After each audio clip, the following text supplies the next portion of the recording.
What's going on, everybody? Tyler Roberts with P&K, back in the cab here, filming our second half of the AutoPath demonstration.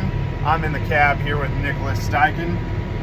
We are in a 4830 with 100-foot booms, and if you remember last time we planted with a 60-foot planter, and typically you guys know that those don't really want to line up and talk together, but today with AutoPath we're going to show you how it runs.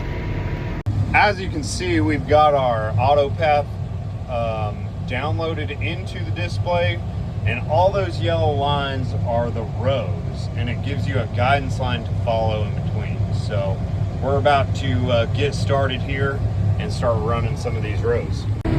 So as you can tell, we're running right there alongside the boundary. It gives us this guidance track, and we're running right in between the rows and spraying pretty nicely here. You can kind of see the beans are a little short, but it's going to work really well for us to see. So for you, what makes AutoPath worth running in the sprayer? Well, I don't get to run the spray rig all that much, so I don't have a lot of practice at it. I can do it. I know how to do most of the functions of everything. One thing that it does help me do is, I can manage the booms. I can manage what's spraying, what's not spraying.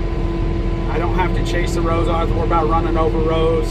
It takes that part of the equation apart for me, so that I can concentrate on everything else that's going on in the spray rig.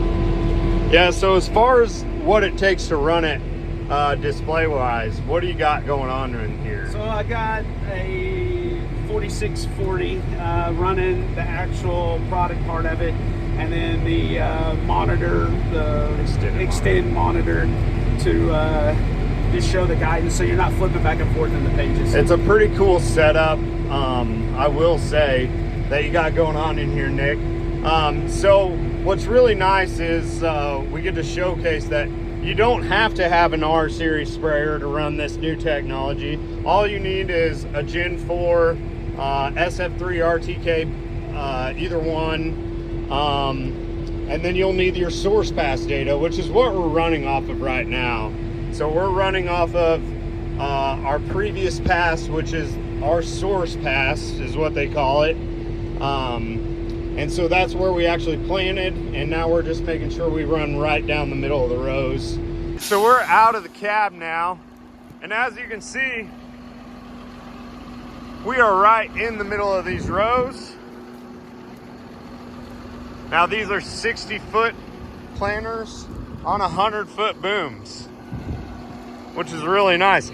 How has this really made the world of difference for you, Nick?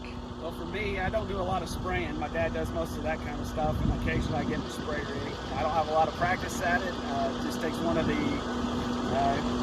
variables out of the equation for me. It makes it easier for me. I can pay attention to the booms, not get into the dirt, different things like that. So it's definitely took some of that stuff off of my shoulders as far as learning to spray and things like that. This field's fairly flat. We have plenty of fields that have a lot of terraces that you really got to manage your booms and your boom height and things like that. So not having to pay attention to the rows and not running over your beans and different things like that sure is an advantage.